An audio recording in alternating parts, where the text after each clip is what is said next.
I used to be terrified of dying. When I Yes. say terrified, it wasn't even the prospect of going to hell, because I didn't think about heaven or hell, for 25 Right. years. It was like, I think there's a God. I know there's a God, but I don't really know if there's a God. But I used to be terrified of dying. And I'm like, I'm going to have a heart attack, or I'm going to get hit by a car. I used to have Right. this weird fear as a teenager that a man in overalls was going to come in my house while I was in the shower and murder me. And that went on, yeah, like weird. Yeah. But that went Right. on for like 7 or 8 years. I'm like, this man in these overalls is going to come in. He's going to come in and he's Oh going to man. kill me. Another thing, as far as the entities that I spoke about, and you don't know this back then, because you don't know about Right. spirits and angels and demons, and the devil, wants you, and the Lord is trying to protect you.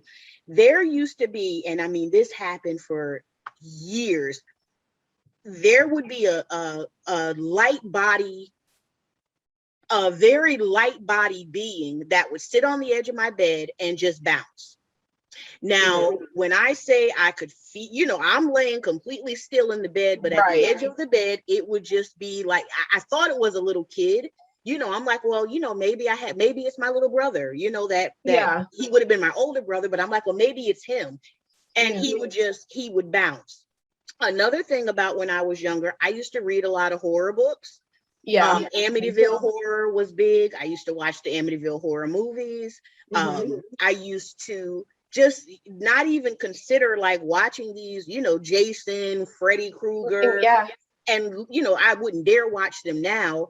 But even as I got older, I was like, okay, this isn't really that scary. But back when I was a child, this was terrifying, but I kept Right. watching it. Right. So always the fear of dying, always having that, and that little, I don't, whatever it was that would bounce on the bed would follow me, like it wasn't just at my house. It was like Oh. every place that I moved, it was always there. So it was attached to you. Yes, yes. And like I Yikes. said, I don't know from where, I don't, and it, I've seen angels. So, and this is just glory be to God. When you're a child of God, before you know that you're a child of God, Mhm.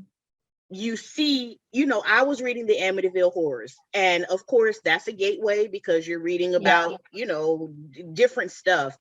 And I put the book down and I woke up in the middle of the night and an angel was standing over my bed at the end of my bed.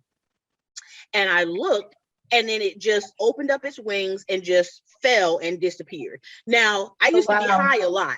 Used to be Right. high, like, Right.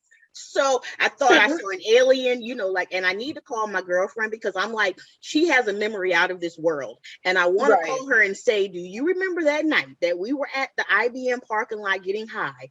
Do you remember us seeing that UFO? Yeah. And now I don't believe, I believe it's either angels or demons. Like there's Yeah. no in between, but I clearly Right. remember seeing an angel, and I was like, oh, I just always thought that was my guardian angel.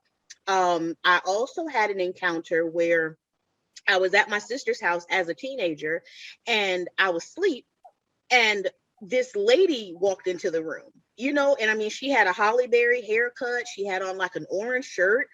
She didn't Right. say anything. She just looked at me, but I knew that she was telling me to go and check on my niece. And my niece was like not even 3 or 4 months old. So I Hmm. went, I got up and I checked on my niece. She was in her crib, she was okay. I went and checked on my brother-in-law and my sister, and they were okay.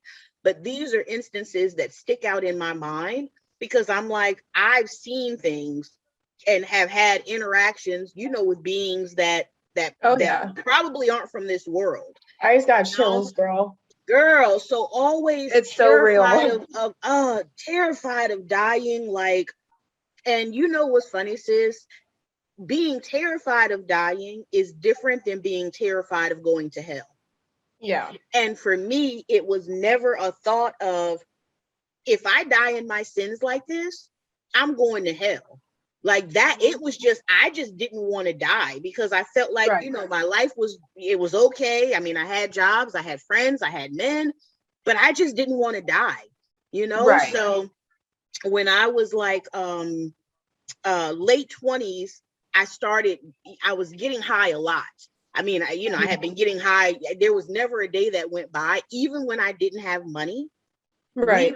We would go and donate blood to get high. We would save up roaches to be able to smoke the roaches if we got really, really down. And that's how you know it was an addiction. It was an idol. Oh yeah.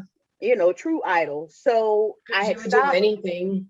Who donates blood to get high? Well, I'm sure there's a lot of people that donate blood to get high. But looking Right. back on that, I'm just like, that was so tragic, that I Yes. needed it that much that I would be like, you know what, we're going to ride to Virginia and we're going to donate some blood, and then we're going to be able to get us some weed. So Right. in my late 20s, maybe 27, 28, I would be smoking and I would have like really bad heart palpitations. And I'd be like, I'm going to die. Like, I'm going to be, somebody's going to find me in here.